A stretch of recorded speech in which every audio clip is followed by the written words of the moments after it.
Yeah. I'm not gonna lie, rather had fun, All right, talking about like shot types, RPMs, how you can manipulate the ball. How are you feeling about the new Vulcan ball, and how have you had to adjust to play that more effectively? Yes, the Vulcan ball. So clearly, we had been playing with the Dura as the main ball for a long time before that. And I would say the Dura up to this point has been the best ball just because, one, everyone's used to it, but it also generally stays around, is pretty predictable.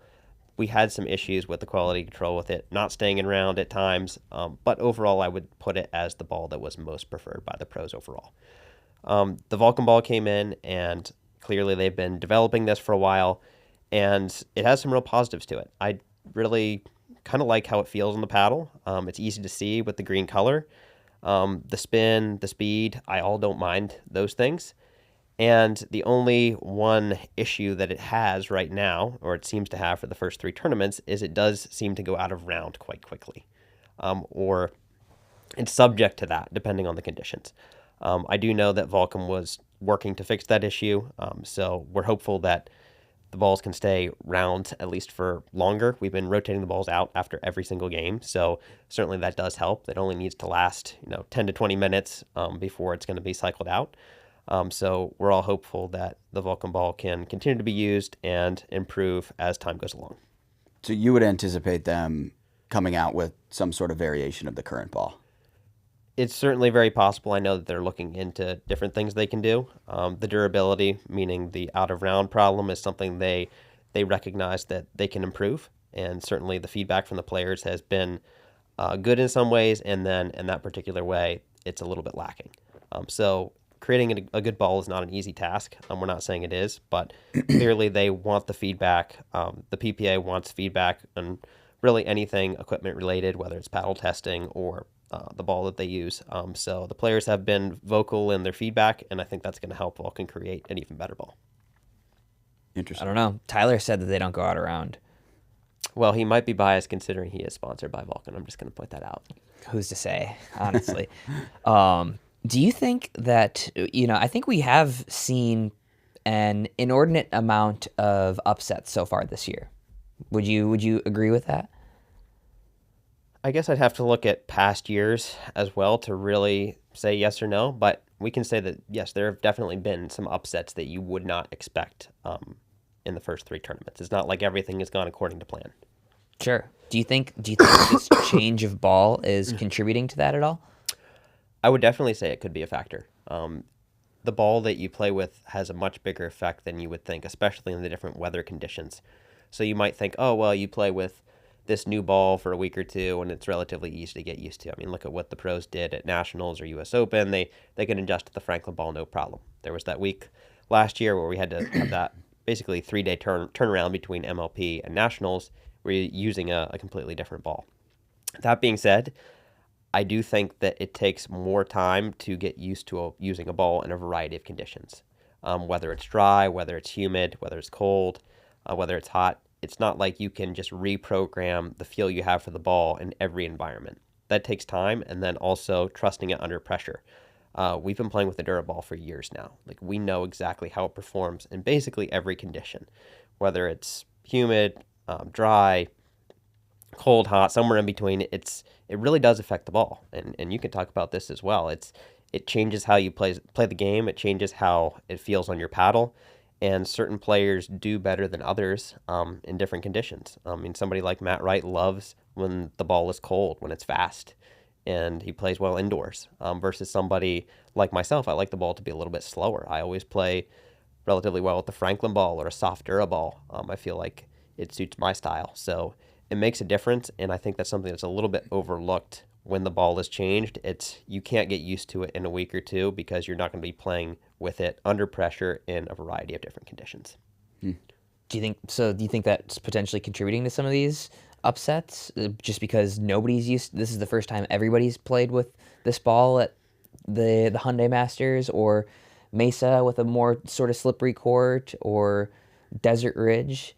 I mean, the conditions between those three tournaments were pretty similar, I'd say. They're all like somewhat West Coast dry desert conditions? Yeah, I would say Mesa was definitely the warmest of those.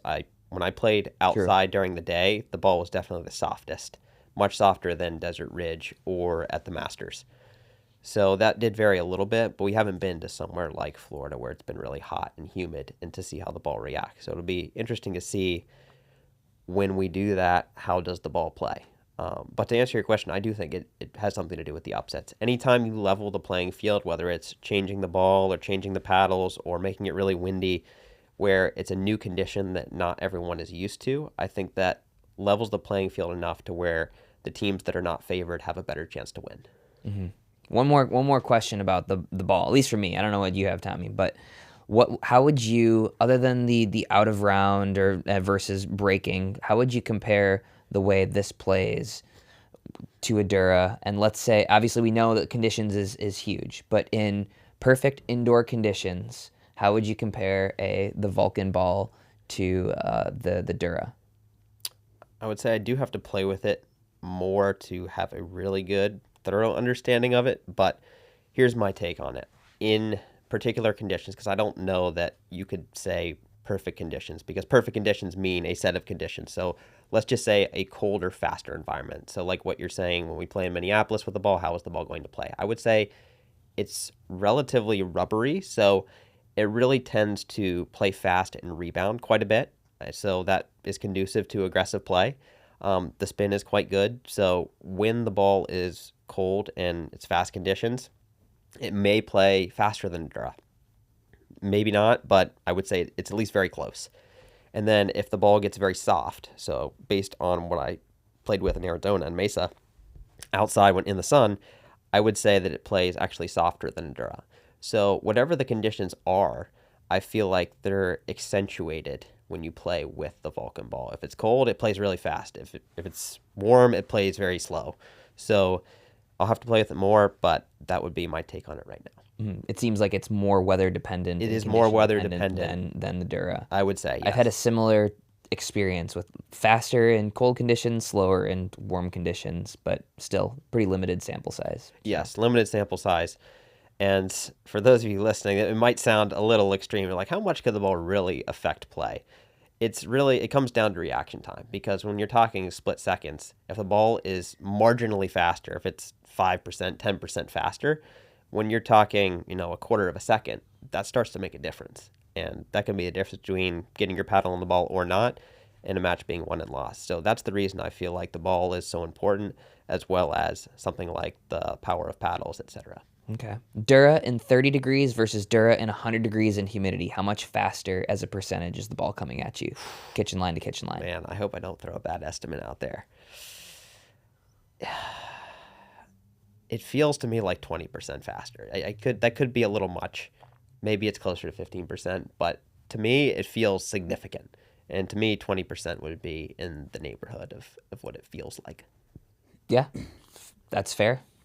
I was thinking a quarter. Like it's a huge difference between 30 to, I feel like over 85, it's all the same pretty much. Yeah. But yeah, the conditions are enormous and how the ball plays. No doubt. Do you want to take this opportunity to blame your loss to Tardio and Andre on the ball? Well, I don't want to blame anything. It's first thing should be to congratulate those guys on playing a great match. I mean, they came out with a good game plan. They played aggressive. They played inspired. They were enthusiastic, energetic from the start. Clearly, we're known to be slow starters, and I think part of their game plan was knowing that and trying to take advantage of that. So, you're playing a best out of three pickleball match, and the team that comes out with energy and catches a few shots early can really carry that into the rest of the game and the rest of the match.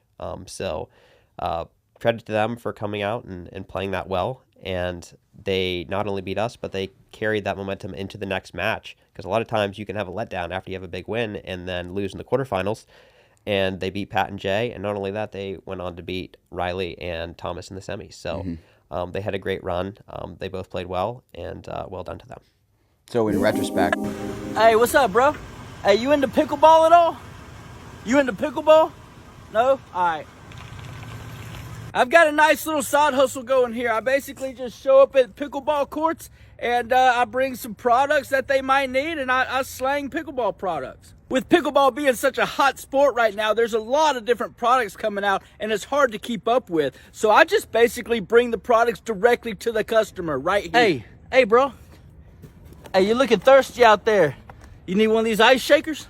You know, to be honest with you, dog, all I'm really doing is I just subscribe to the pickleball box and it comes straight to my door with all the hottest pickleball gear in here. And it's like $250 worth of stuff and I get it for 99 bucks. Hey Donna, I got that new Fila zip up you were asking about right here.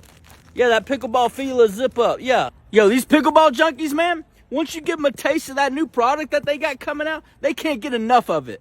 Hey Tom, weren't you asking about some pickleball socks, man? I got some socks right here for you, brand new. Yo, did y'all need some sunblock? Was somebody asking about some sunblock? Hey, what's up, bro? You want to check out what all I got? Yeah, come check it out, man. Check it out. Wait. Cops, dude. Cops. Be cool. What's up, officer? Good day? Having a good day? Good. All right, check it out. Yeah. I'm not gonna lie, rather had fun on Yagi.